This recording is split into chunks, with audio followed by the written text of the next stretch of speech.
Hey guys, welcome back to my channel. Today we will discuss about how to use auto voice typing without typing auto write. Okay, let's check out. This is the Google Docs. You definitely need to net connection.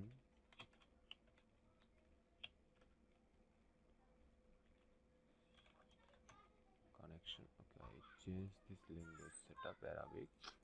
Okay, without net connection, you did not work it. First, you are going to this option, uh, tools, and then going to voice typing. Select this. Hey, do you understand me? Change this language setup. Hey Google, voice typing. This is really good feature for use this auto voice typing, and you definitely take a clear voice through here.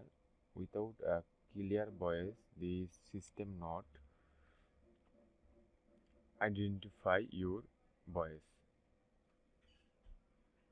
You already see here is a clear voice through here without a clear voice, and already a voice a mistake here also. This is voice. You definitely deliver a proper voice, otherwise this is not working. Okay, and this is the you can move here and type and to change this language. All of our languages here is available. Okay. Okay.